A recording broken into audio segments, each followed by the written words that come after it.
अथ अष्टचत्वारिंशः सर्गः। शक्राहल्यशापः। पृष्ट्वा तु कुशलं तत्र परस्परसमागमे कथान्ते सुमतिर्वाक्यं व्याजहारामः मुनिम्। इमौ कुमारो भद्रन्ते देवतुल्यपराक्रमौ गजसिंहगतिवीरौ शार्दूलावृषभोपमौ पद्मपत्रविशालाक्षौ खड्गतूणीधनुर्धरौ अश्विनाविवरूपेण समुपस्थितयौवनौ यदृच्छैवागां प्राप्तौ देवलोकादिवामरौ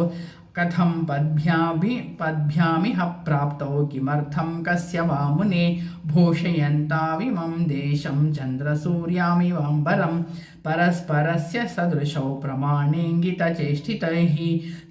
किमर्थं चानरश्रेष्ठौ सम्प्राप्तौ दुर्गमे पथि वरायुधधरौ वीरौ श्रोतुमिच्छामि तत्त्वशः। तस्य तद्वचनं श्रुत्वा यथावृत्तं न्यवेदयत् विश्वामित्रावचः श्रुत्वा राजा परमहर्षितः अतिथिपरमौ प्राप्तौ पुत्रौ दशरथस्य तौ पूजयामास विधिवत् सत्कारार्हौ महाबलौ ततः परमसत्कारं सुमतेः प्राप्य राघवौ उष्य तत्राविनिशामेकं जग्मुतुर्मिथिलां ततः तान् दृष्ट्वा मुनयः सर्वे जनकस्य पुरीं शुभां साधु साध्विति शंसन्तो मिथिलां समपूजयन् मिथिलोपवने तत्र आश्रमं दृश्य राघवः पुराणं निर्जनं रम्यं पप्रच्छामुनिपुङ्गवं श्रीमदाश्रमसङ्काशं किन्विदं मुनिवर्जितं श्रोतुमिच्छामि भगवन् कस्यायं पूर्व आश्रमः तच्छ्रुत्वा राघवेणोक्तं वाक्यं वाक्यविशारदः प्रत्युवाच महातेजा विश्वामित्रो महामुनिः हन्तते कथयिष्यामि शृणु तत्त्वेन राघव यस्यैतदाश्रमपदं शप्तं कोपान्महात्मना गौतमस्य नरश्रेष्ठा पूर्वमासीन्महात्मनः आश्रमो दिव्यसङ्काशः सुरैरपि सुपूजितः सचेह तप आतिष्ठादहल्यासहितः पुरा वर्षपूगाननेकांशा राजपुत्रा महायशः तस्यान्तरं विदित्वा तु सहस्राक्षश्च चीपतिः मुनिवेशधरो हल्यामिदं वचनमब्रवीत् ऋतुकालं प्रतीक्षन्ते नार्थिनः सुसमाहिते सङ्गमं त्वहमिच्छामि त्वया सह सुमुद्यमे मुनिवेशं सहस्राक्षं विज्ञाय रघुनन्दन मतिं चकार दुर्मेधा देवराजकुतूहलात् अथाब्रवीत् सुरश्रेष्ठं कृतार्थेनान्तरात्मना कृतार्थास्मि सुरश्रेष्ठा गच्छ शीघ्रमितः प्रभो आत्मानं मां च देवेशा सर्वदा रक्षमानद इन्द्रस्तु प्रहसन् वाक्यं अहल्यामिदमब्रवीत् शुश्रोणि परितुष्टोऽस्मि गमिष्यामि यथा गतम् एवं सङ्गम्य तु तया निश्चक्रामोटजात्ततः स सम्भ्रमात्वरन् रामा चङ्कितो गौतमं प्रति गौतमं सन्ददर्शार्थ प्रविशन्तं महामुनिं देवदानवदुर्धर्षं तपोबलसमन्वितं तीर्थोदकपरिक्लिन्नं दीप्यमानमिवानलं गृहीता संविधं तत्र सकुशं मुनिपुङ्गवं दृष्ट्वा सुरपतिस्त्रस्तो विवर्णावदनोऽभवत् अथा दृष्ट्वा सहस्राक्षं मुनिवेशधरं मुनिः दुर्वृत्तं वृत्तसम्पन्नो रोषाद्वचनमब्रवीत् मम रूपं समास्थाय कृतवानसि दुर्मते अकर्तव्यमिदं तस्माद् विफलस्त्वं भविष्यति गौतमेनैव मुक्तस्य सरोषेण महात्मना पेततुर्वृषणौ भौमौ सहस्राक्षस्य तत्क्षणात् तथा सप्तास्वैकशक्रं महल्यामपि सप्तवान् इह वर्षसहस्राणि बहूनि त्वं निवस्यसि वायुभक्षा निराहारा तप्यन्ति भस्मशायिनी अदृश्या सर्वभूतानामाश्रमेऽस्मिन् निवस्यसि यदा चैतद्वनं वनं घोरं रामो दशरथात्मजः आगमिष्यति दुर्धर्षास्तदा पूजा भविष्यति तस्यातिथ्येन दुर्वृत्ते लोभो मोहाविवर्जित मत्सकाशे मुदा युक्ता स्वं वपुर्धारयिष्यसि एवमुक्त्वा महातेजा गौतमो दुष्टचारिणीम् इममाश्रममुत्सृज्य सिद्धचारणसेविते हिमवच्छिखरे रम्ये तपस्तेपे महातपाः। ॐ तत्सदिति श्रीमद् रामायणे वाल्मीकि आदिकाव्ये चतुर्विंशतिसहस्रिकायां संहितायां बालकाण्डे शक्राहल्यशापो नाम 48 सर्गः। अथ 49 सर्गः। अहल्याशापमोक्षः। अफलस्तु ततः शक्रो देवानग्निपुरोगमान् अब्रवीत त्रस्तनयनः सर्षिसङ्घान् सचारणान् कुर्वता तपसो विघ्नं गौतमस्य महात्मनः क्रोधमुत्पाद्य हि माया सुरकार्यमिदं कृतम् अफलोऽस्मि कृतस्तेन क्रोधात् सा च निराकृता शापमोक्षेण महता तपोस्यापहृतं मया तस्मात् सुरवराः सर्वे सर्षिसङ्घा सचारणाः सुरसाह्यकरं सर्वे सफलं कर्तुमर्हथा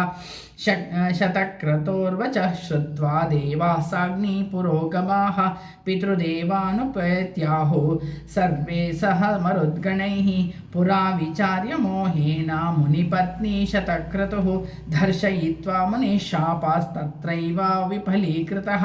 इदानीं कुप्यते देवान् देवराजः पुरन्दरः अयं मेषः सुवृषणः शक्रो ह्यवृषणः कृतः मेषस्य वृषणो गृह्य शक्रायशु प्रयच्छत अफलस्तु कृतो मेषः परां तुष्टिं पदास्यति भवतां हर्षणार्थे च ये च दास्यन्ति मानवाः अक्षयं हि फलं तेषां यूयं दास्यथ पुष्कलम् अग्नेस्तु वचनं श्रुत्वा पितृदेवाः समागताः उत्पाट्यामेषवृषणौ सहस्राक्षे न्यवेशयन् तदा प्रभृति काकुत्स्था पितृदेवाः समागताः अफलान् भुञ्जते मेषान् फलैस्तेषामयोजयन् इन्द्रस्तु मेषवृषणस्तदा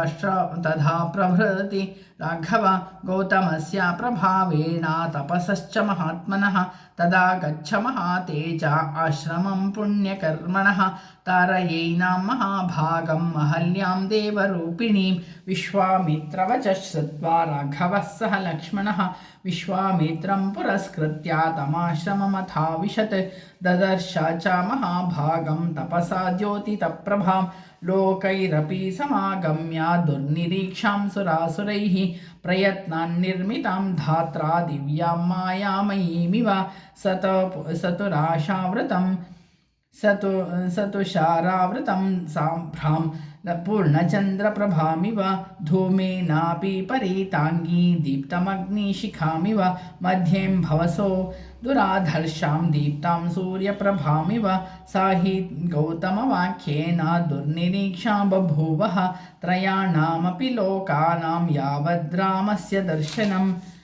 शापस्यान्तामुपागम्य तेषां दर्शनमागता राघवौ तु ततस्तस्याः पादौ जग्रहत तदा स्मरन्ती गौतमवचः प्रतिजग्राह सा च तौ पाद्यमर्घ्यं तथातिथ्यं चकारासु समाहिता पतिजग्राह काकुत्स्थो विधिदृष्टेन कर्मणा पुष्पवृष्टिर्महत्यासीत् देवदुन्दुभिनिस्वनैः गन्धर्वाप्सरसां चापि महानासीत् समुत्सवः साधु साध्विति देवास्तामहल्यां समपूजयन् तपोबलविशुद्धाङ्गीं गौतमस्य वशानुगां गौतमोऽपि महातेज अहल्यासहितः सुखी रामं सम्पूज्य विधिवत् तपस्तेपे महातपाः रामोऽपि परमां पूजां गौतमस्य महामुनेः सकाशाद्विधिवत् प्राप्य जगामामिथिलां ततः। तत्सदिति श्रीमद् रामायणे वाल्मीकि आदिकाव्ये चतुर्विंशतिसहस्रिकायां संहितायां बालकाण्डे अहल्याशापमोक्षो नाम 49 सर्गः। अथ 50 सर्गः। जनकसमागमः। ततः प्रागुत्तरां गत्वा रामः सौमित्रिणा सह विश्वामित्रं पुरस्कृत्य यज्ञवाटमुपागमत्। रामस्तु मुनिव शार्दूलामुवाच सह लक्ष्मणः साध्वी यज्ञा समृद्धिर्हि जनकस्य महात्मनः बहूनीह सहस्राणि नानादेशनिवासिनां ब्राह्मणानां महाभागा वेदाध्ययनशालिनां ऋषिवाटाश्च दृश्यन्ते शकटीशतसङ्कुलाः देशो विधीयतां ब्रह्मन् यत्र वत्स्यामहे वयं। रामस्य वचनं श्रुत्वा विश्वामित्रो महामुनिः निवेशामकरोद्देशे विविक्ते सलिलान्विते विश्वामित्रामनुप्राप्तं श्रुत्वा सा नृपतिस्तदा शतानन्दं पुरस्कृत्य पुरोहितमनिन्दितं प्रत्युज्जगाम सहसा विनयेन समन्वितः। ऋत्विजोऽपि महात्मानः स्वर्ग्यमादाय सत्वरं विश्वामित्राय धर्मेण ददुर्मन्त्रपुरस्कृतं प्रतिगृह्य तु तां पूजां जनकस्य महात्मनः पप्रच्छाकुशलं राज्ञो यज्ञस्य च निरामयं सतांश्चापि मुनीन् पृष्ट्वा सोपाध्याय पुरोधसः यथा न्यायं ततः सर्वैः समागच्छत् प्रगृह्य प्रहृष्टवत्। अथ राजा मुनिश्रेष्ठं कृताञ्जलिरभाषत आसने भगवानास्तां सहै भीमर्मुनिपुङ्गवैः जनकस्य वचः श्रुत्वा निशसादा महामुनिः पुरोधारुत्विजश्चैव राजा च सह मन्त्रिभिः आसनेषु यथा न्यायम् उपविष्टान् समन्ततः दृष्ट्वा सा नृपतिस्तत्र विश्वामित्रमथाब्रवीत् अद्य यज्ञा समृद्धिर्मे सफला दैवतैः कृता। अद्य यज्ञफलं प्राप्तं भगवद्दर्शनान्मया धन्योऽस्म्यानुगृहीतोऽस्मि यस्य मे मुनिपुङ्गव यज्ञोपासदनं ब्रह्मन् प्राप्तोऽसि मुनिभिः सह द्वादशाहं तु ब्रह्मर्षे शेषमाहुर्मुनीषिणः ततो भागार्थिनो देवान् द्रष्टुमर्हसि कौशिका इत्युक्त्वा मुनिशार्दूलं प्रहष्टवदनस्तदा पुनस्तं परिपप्रच्छा प्राञ्जलिः प्रणतो नृपः इमौ कुमारो भद्रन्ते देवतुल्यपराक्रमो गजसिंहगतिवीरौ शार्दूला वृषभोपमौ पद्मपत्रा विशालाक्षौ खड्गतोणीधनुर्धरौ अश्विनाविव रूपेण समुपस्थितयौवना यदृच्छ्ययेन गां प्राप्तौ देवलोकादिवामरौ कथं पद्भ्यामिह प्राप्तौ किमर्थं कस्य वा मुने वरायुधधरौ वीरौ कस्य पुत्रो महामुने भूषयन्ताविमं देशं चन्द्रसूर्यामिवाम्बरं परस्परस्य सदृशौ प्रमाणेङ्गितचेष्टितैः काकपक्षधरौ वीरौ श्रोतुमिच्छामि तत्त्वशः तस्य तद्वचनं श्रुत्वा जनकस्य महात्मनः न्यवेदयदमेयात्मा पुत्रौ दशरथस्य तौ सिद्धाश्रमनिवासञ्च राक्षसानां वधं तथा तच्चागमनमव्यग्रं विशालायाश्च दर्शनम् अहल्यादर्शनं चैव गौतमेन समागमं महाधनुषि जिज्ञासां कर्तुमागमनं तथा एतत् सर्वं महातेजा जनकाय महात्मने निवेद्य विररामाथा विश्वामित्रो महामुनिः। इत्यार्षे श्रीमद् रामायणे वाल्मीकि आदिकाव्ये चतुर्विंशतिसहस्रिकायां संहितायां बालकाण्डे जनकसमागमो नाम 50 सर्गः अथ 51 सर्गः।